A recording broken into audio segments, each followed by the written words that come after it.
This is Disturbing the Peace. I am Based Prion.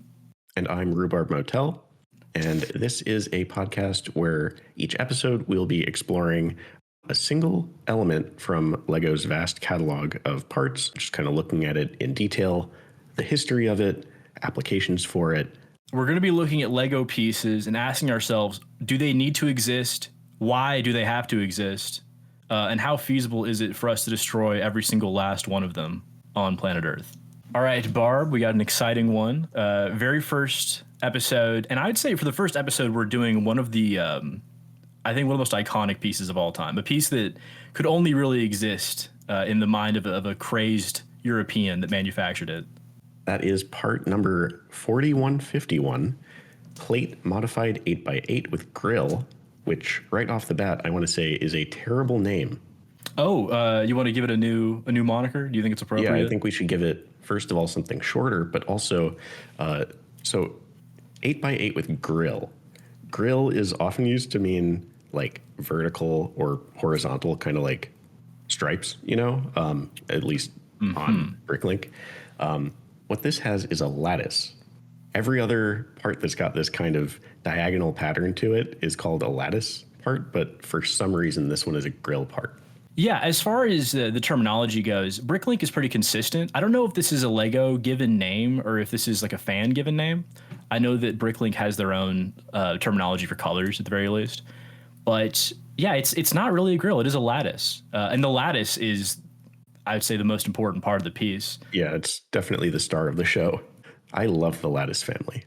The lattice kin, the lattice lineage. So it's 8x8 plate. There's a 1x1 line of studs and a border around the piece. In the very center, there is a 2x2, I guess, solid plate of studs in the middle. And sandwiched in betwixt these, there is a 2x2 sort of square of the lattice pattern, which the lattice pattern is pretty interesting because it's laid out similarly to how the studs are laid out. There are some advantages to this. It's the only piece that has anti-studs in a half stud offset, which I don't know if you like half stud offsets. I despise them. I think they're impossible to work with.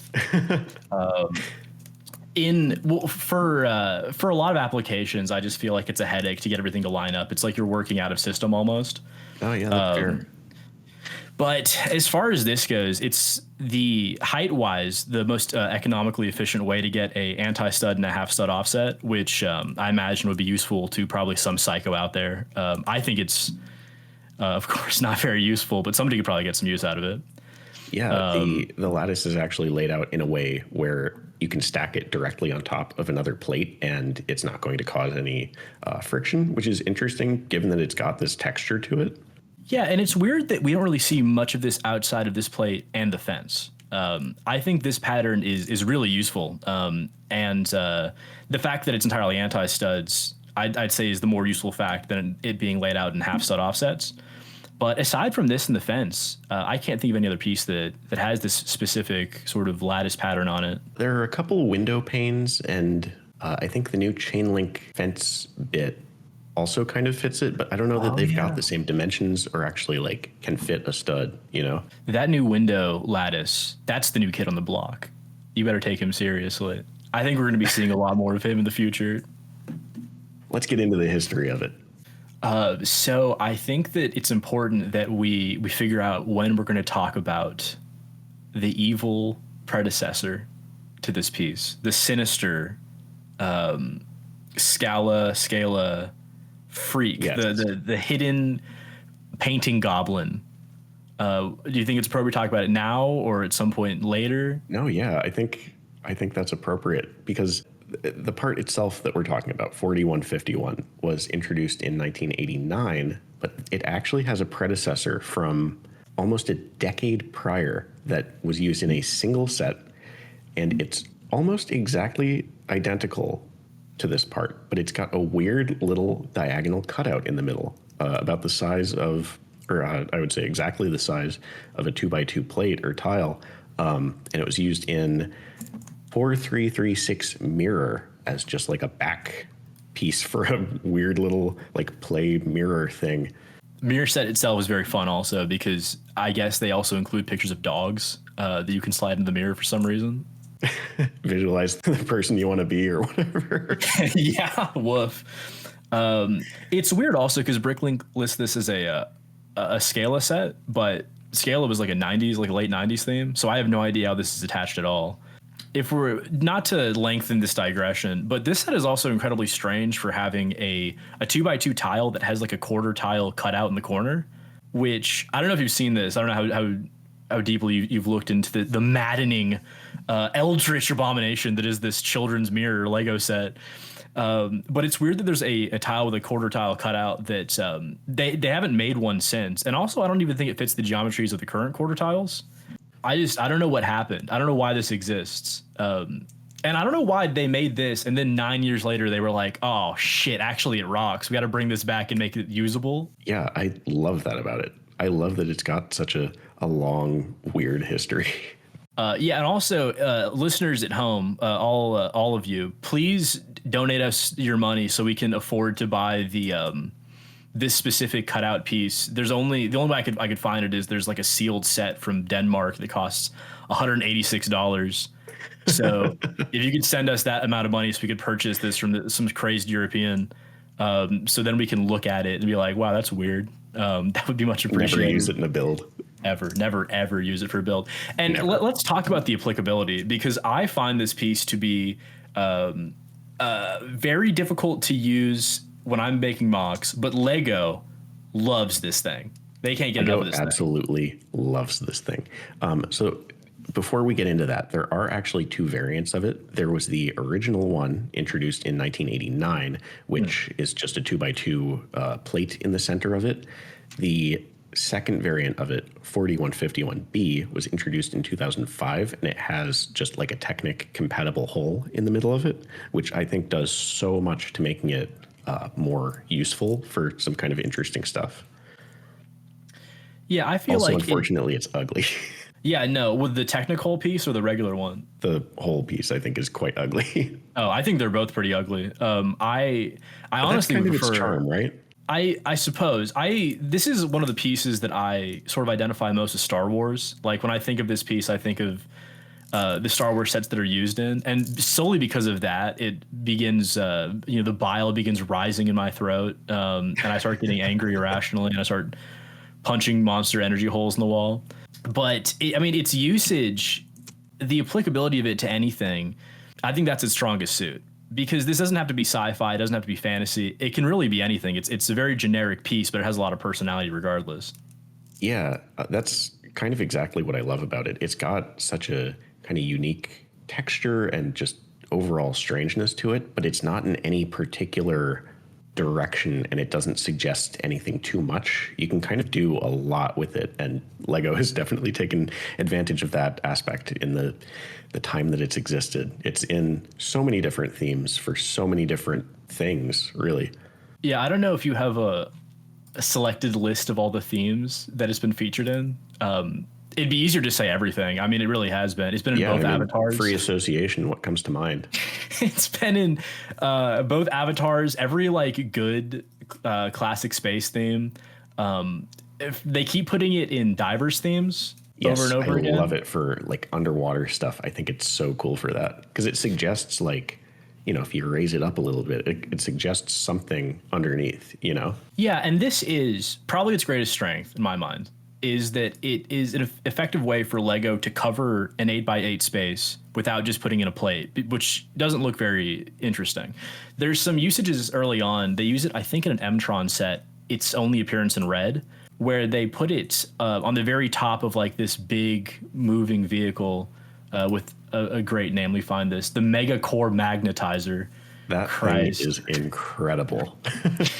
I love the big like diagonal window thing that they've got for the front of it. It's so crazy. Yeah, this is during their like, we got to make the most out of these big shitty molds we made for some reason. Just put it on anything. But it's used. I think it's like first instance of being used as just a platform, because I think the usage before was as. Are we talking about history? Are we getting into the history of it? Yeah, let's get into the history. Okay. Very first usage. I want to get into this. First usage is in a set that I think a lot of people are incapable of forgetting about. It's the Yellow Castle of Pirates, and I guess you could say that one of the ships fits that category, but Lego hasn't made an updated version of the ships. El Dorado Fortress, 1989. And yeah, its usage there is actually kind of strange. It's on one of those big, like raised base plates where it's got cutout sections for you to put parts into that they can, just kind of rest in. But the space that it uses, it's actually like raised up by a couple plates, and it's like attached by hinges and stuff. So it doesn't really, I don't know, it doesn't really do what you would expect, or they don't do what you would expect them to do with it. Yeah, because they do use it in a way, a little sneak preview, a really stupid way later in a raised base plate. This is like the perfect thing. What you mean.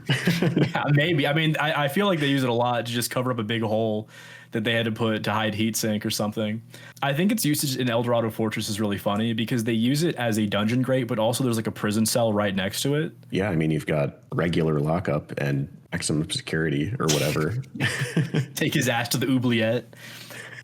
It's fun that they have a little like police state going on in the Imperial Soldiers line. Oh, so what are your early associations with it? Like, did you have this in any sets as a kid?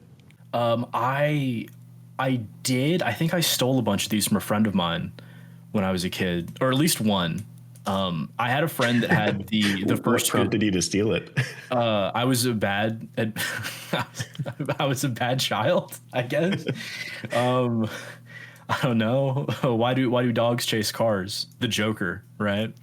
It's funny you mention it because it is a Batcave staple. I think just about every single Batcave Lego has ever made, from the first one in 77, 83, every single one has like a ton of these.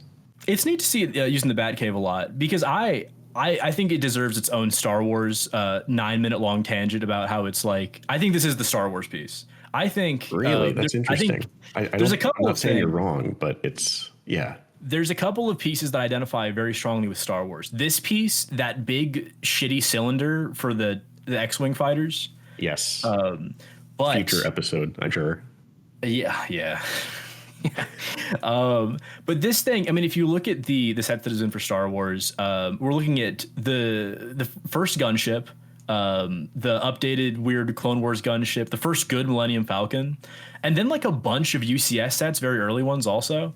Yeah, a lot of TIE fighters, which is very odd. I don't know where my association with this. Oh wait, no, I do. It's Jabba's sail barge. I have a whole Jabba thing to say about this. I have deep trauma associated with Jabba. A lot of Jabba say about this.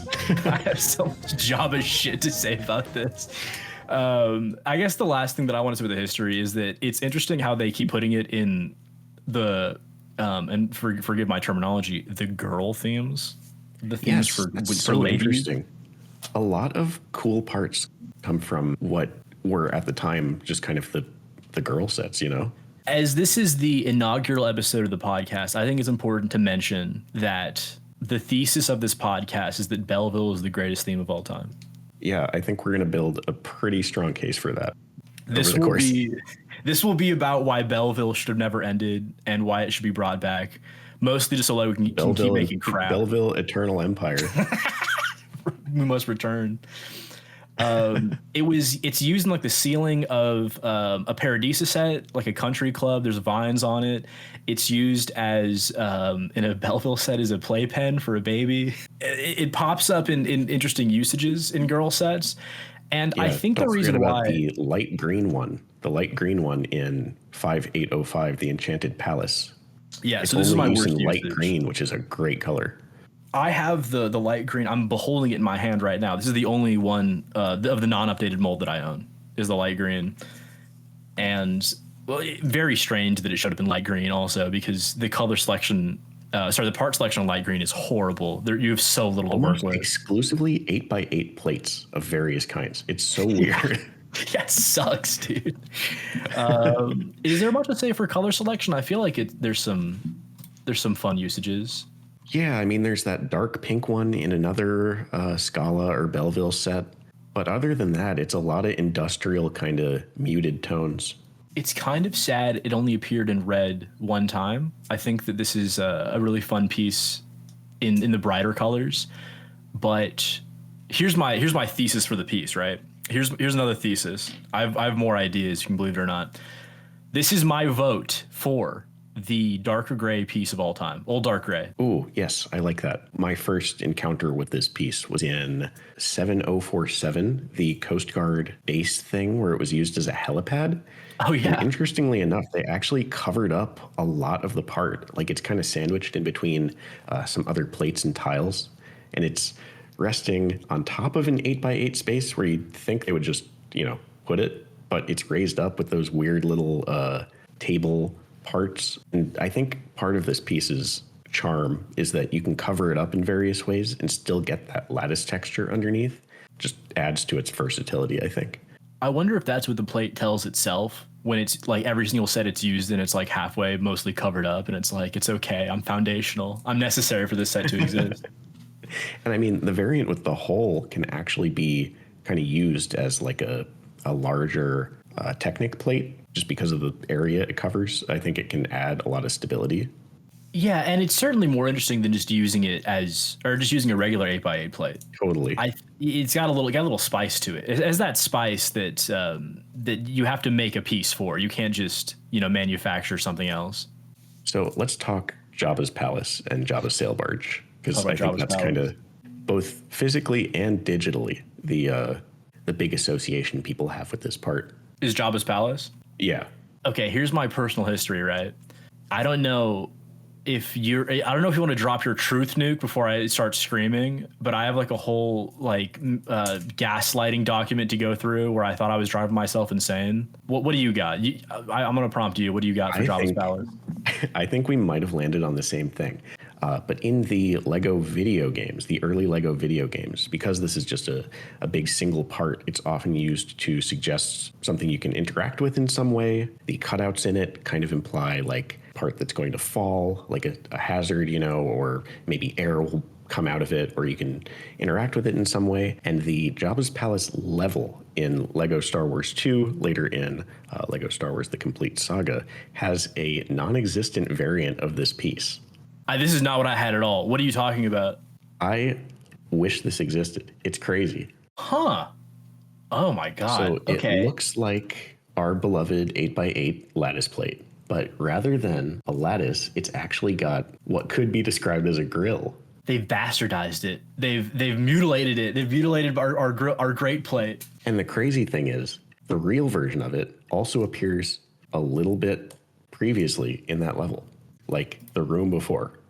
This is bizarre. I wonder why they would even go about doing this in the first place. Also, why is there just one stud as opposed to two on the, like in between the corners? What's happening? Yeah. Who made this? I gotta say, I love when Traveler's Tales would make these weird non-existent parts, but it always kind of gave me, a fear of missing out on them in some way. Like, why don't these exist? Isn't that a great piece? It's got like a great wood slat texture to it. Oh no, this is fantastic. I do wish that. Yeah, it's kind of like the grill bricks a little bit. It's weird this doesn't exist in the first place. I wonder if this was supposed to exist at some point. That's a good question. But to my knowledge, this is the only appearance of it in the entire game. They used 6 of them as like a destructible floor right here and just did not do anything else with them. Did you play LSW to find this? I remembered this. I had primordial sense memory of this. Okay, I think you may have solved the problem that I had. Here's my question, though. My question is completely hinged on whether or not this is used as the trapdoor that drops Luke into the Rancor pit. It's not. It's That's not? the crazy thing. Okay, so it's just like in the movie, it's just like the block, like a nondescript looking block. Yes. Okay. All right.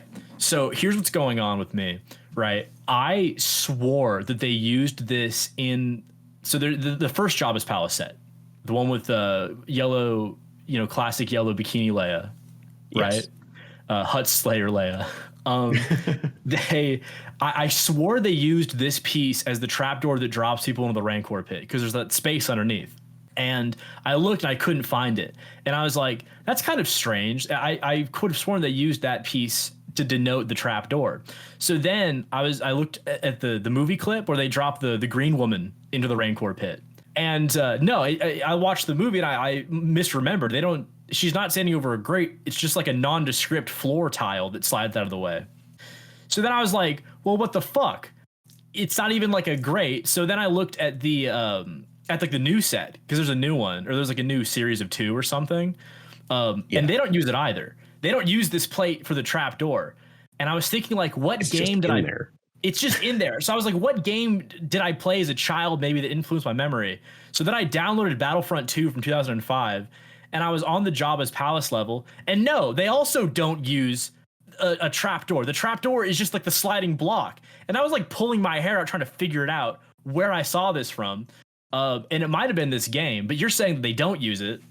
No, they don't use it specifically for that, but they are used as like hazards throughout, like where if you bump into it, you'll fall. I think they're also used in Lego Indiana Jones and probably Batman for that same purpose. I never played that slop. I would never play those games.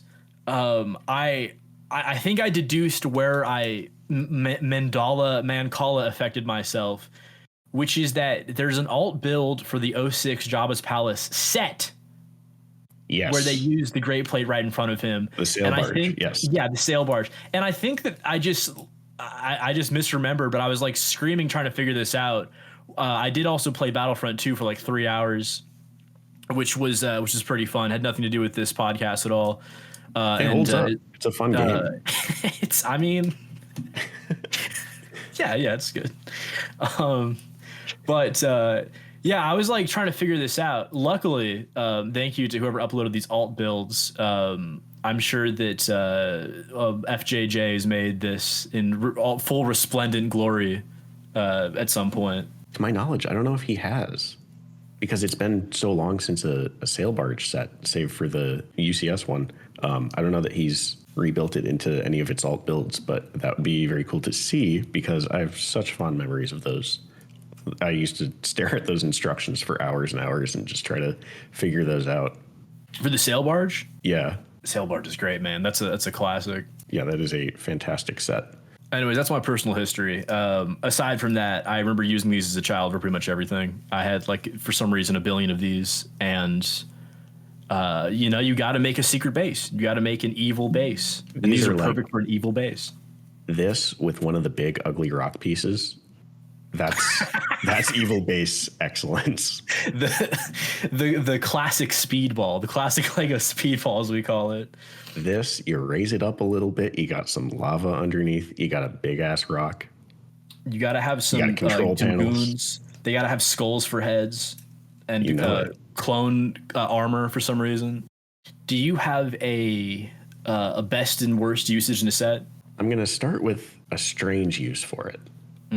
Or like a strange spot where it pulled up. The most esoteric. Set 9650. It's like a education supplemental thing for what's it with the robots, the Mindstorms thing, and it's just a parts pack of some of the weirdest pieces. You really can't build anything out of this. This sucks. It came with a whopping 6 of them. Which color? Palm trees. Just dark gray.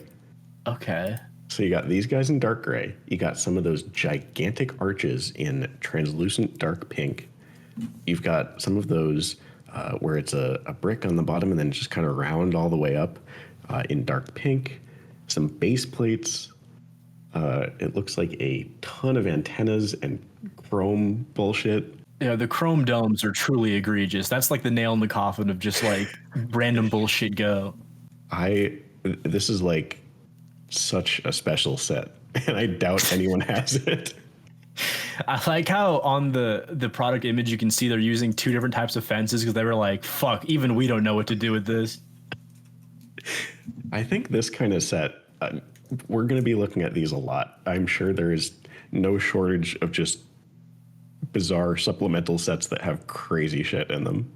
Can you imagine being a child and getting these like just trays full of trash and you're like, thank you, I wanted a stormtrooper. Now I have this instead. That's actually traumatizing. If you were a child who's received one of these, you may be liable to sue your parents for emotional damages. Please Or if you were contact. a child and you ended up with this set somehow, we'd love to hear how you turned out and maybe get you on for an interview. Yeah, call us from the jail that you live in right now. They're in the 8x8 Great Plate lockup. And they put the 8x8 Great Plate in front of their face, and it's sort of framed in a way that makes it look like we're in prison. Much to think about. That's deep. Wow. This is a weird usage. I think that the Belleville usage, the fairy tale Enchanted Castle, right, is the light green one is the weirdest usage for me. Yeah, that's definitely a strange one. All the Belleville stuff that it's in, just very odd, but it kind of matches the other kind of large textured structural stuff that they used a lot of. Yeah, that is the issue. Is with us to this day. Belleville does a lot of giving these giant prefab pieces and then the smallest, greatest pieces you've ever seen. The greatest minifigure head prints, for some reason, show up in Belleville sets for literally no reason at all. The best colors as well. You're talking about the right? I do. Can you censor that out in post so people don't buy it? Yeah, we got to gatekeep. We got to keep those prices down. Tell them it was the scuba fish, the fish in the jar. I don't want them to buy that. The other one. I don't know what the point of the Great in the Belleville set was. I don't know if you looked at the instruction manual for this set. No, I didn't. So a very cute thing is that the instruction manual has the Belleville like figures building the set itself, which I think is adorable. Wow. But the Great in this set is used to cover one of the big 8x8 raised base plate holes. The classic Lego move, just put a big pit for some reason.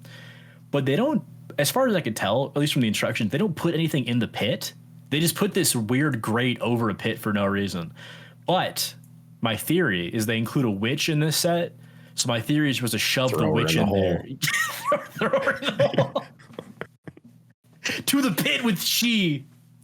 That's my only theory. The Coast Guard base had a similar thing going on where it was a 6x6 hole that was covered with a plate, and there's nothing in the hole, but I used to hide skeletons or diamonds or other stuff down there. That's probably the best thing for a child to have is a pit. I would have loved to have a pit as a child. You need secret passages, you need secret stuff, and I think that just speaks to the power of this part again. It suggests so much. There's so much, even with just this one part for play. I think we should emphasize this is a powerful piece.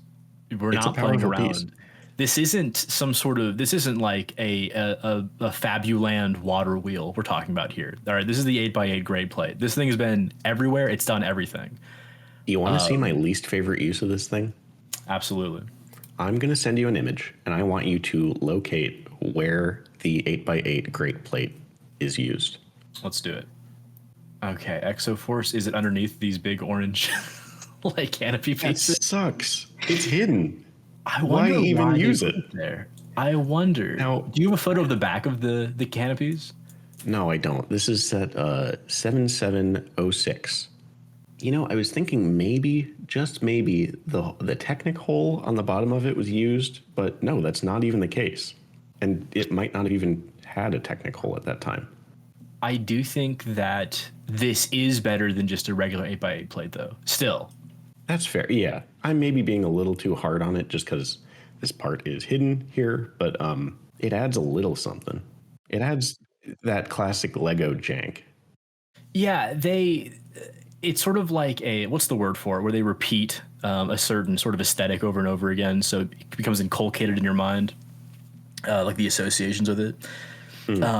I don't know, but the Exoforce usage, it appears in a lot of Exoforce sets, and I do wonder if at some point they just say, we're going to make Exoforce sets, you can only draw from so many pieces. They use in other sets for platforms and stuff. We just have to use it somewhere. We'll just use it for this. Yeah, I mean, that would make sense. I think that happens a lot with certain themes. They'll just kind of have a part that is maybe not designed for it, but it's part of the kind of core palette. And I think that helps to tie everything together kind of aesthetically. It makes it cohesive. Yeah, but it still is like, why even why even have this in the first place? Why even use it? Yeah. I think that if we're going to look at this, if you're going to bring up this image, I think maybe she's going to notice that we don't talk about her, at least for a second. She's going to get mad. Barb, the Life on Mars canopy. Oh, yes. I mean, is that not a beautiful canopy? Yeah. That's the one where hyper realistic blood falls from your eyes. Yeah. I think that's the worst. I mean, yeah, that sucks. I think the best usage for this piece is, if I get a screenshot, I got 6665 River Runners, part of the recreation theme. Yes, sorry to all the viewers, listeners. This is its first usage in like an aquatic-esque set. It's used for like a raft. And I think the best usage of this, as far as Lego goes, is putting it on a water, anything like a boat or something, because water does not get caught in between the studs. It just flow right through. I don't know if this thing actually floats, like period, but I think it's a really good usage of it from a practical standpoint rather than like an aesthetic standpoint. Yeah, I love it in water contexts. I think it suggests so much just with that negative space there. When it comes to building with this part, I don't know, how do you think it can be used in interesting ways? The fact that you get it's very efficient height-wise. I mentioned this before. If you want to get an anti-stud inversion, a stud inversion, but it's just huge, which is sort of like the main. But every stud inversion technique is like that. It's like you have to sacrifice some amount of space because Lego will not just bite the bullet and make like a plate that has studs on the top and bottom. That's from just like a technical point of view. I think aesthetically, you can do a lot with this in really any context. I mean, it's very versatile just from the looks of it alone. I mean, yeah, we alluded to the sheer amount of different themes and settings that it's used in. There's just so much you can do with it. You know, and I have no evidence to back this up, and I didn't look at all, but there's almost 100% guarantee that these things are like 95% of the platforms on New Hashima. They're probably everywhere. Oh, that's so true. What about you? You got anything interesting for this usage-wise? Yeah, I think the original Jabba's Palace does something really cool with this by putting it towards the top of the structure and kind of having a lot of play space underneath, where it affects the way that the light comes through in a way that kind of evokes how the film looks, almost like a cuculoris, if you're familiar with this term. It's There are these things used in theater and in movies where it's like a big wooden board that they'll shine a light through that it creates the look of prison bars or trees or whatever. I love these things, and I think this Lego part does a great job of kind of giving you that option for a build. I didn't realize it until you mentioned the cuculoris a moment ago, but I've done this. I did this in a post like 3 years ago. I used this for like a Halloween contest that I did not win. But you can see it in the background. I use the texture of the plates. Now, would this be better if I used them directly over the subject matter as opposed to the background? Some could say that. But no, you're entirely right. I mean, this may be one of the few pieces that you could actually do some interesting stuff texture-wise with. That's a great point. And it doesn't require a lot of construction at all to use it for this this feature of it. I think it's neat. I might have to revisit that post, honestly, and redo it with all the great plates that I now own, which I think is one more. That brings you to what, 4? I don't know, man. I couldn't find them. I could only find the light green one and this other Blay one. I swear I have like 19 in dark gray. I just don't know where they are. I mean, you just got to pick up a 9650 scenery resource set, and you can get 6 of them. Yeah, that's what I got to do. You're right. You got me there. One use of this that I love is by Faraway Bricks. It was actually done as a collaboration with me. You can see my little spaceship here is kind of the star of the build, but this lattice plate is used to great effect in the base of the build. It adds just like some great industrial texture there. No, this is solid. Does a really good job of covering up the more Lego elements of it, which is the studs. A lot of people are like anti-stud showing in the first place, but I think if you're able to use it without fully exposing like the full profile of the piece, I think it's really tasteful. I think he does a really good job here, or you did. Somebody did. That's all him. I can't take credit for that. There we Ships go. me. Far away, far away. I just want to let you know we would love to have this guy on the podcast. Yeah, he'd be great to talk to. One aspect that I really like that he does with this is how the plants kind of come up out of the holes in it. Like he plays with that space beneath it. And it kind of, it creates a really neat organic look where it takes a minute for you to figure out how it's being executed. I think that may be the greatest use of this that you could really do, as opposed to just using it as like the profile. That actually is very tasteful. Chef's kiss, very nice. Great work, fuck. Great work, man. Do you have any other thoughts? I think it might be time to evaluate this puppy. Yeah, we've come up with a patented way of grading each part that we're going to talk about.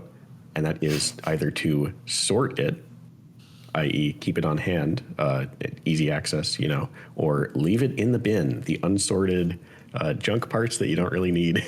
What are you going to do with it? Yeah, this thing is quite literally in my bin. I never use these. I think this would be best used if you had a billion of them, had a big facade, but I don't. So I'm going to say I'm going to leave it in the bin.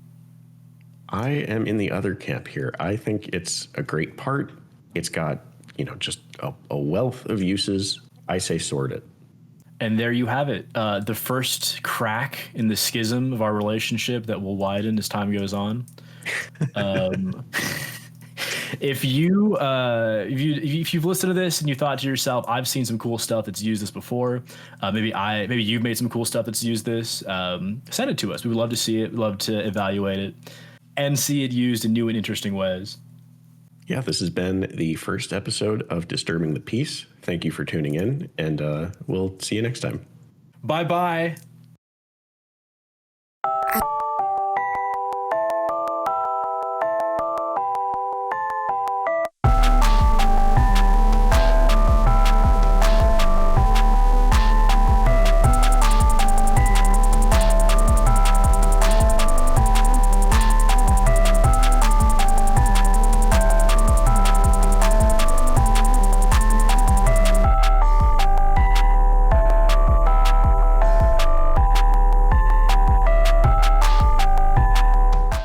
I think that was pretty good. I think it was pretty great, if you ask me. I think it was worse than the first one we did. But Really? I think it was pretty good. I don't know. Hold on, let me stop this.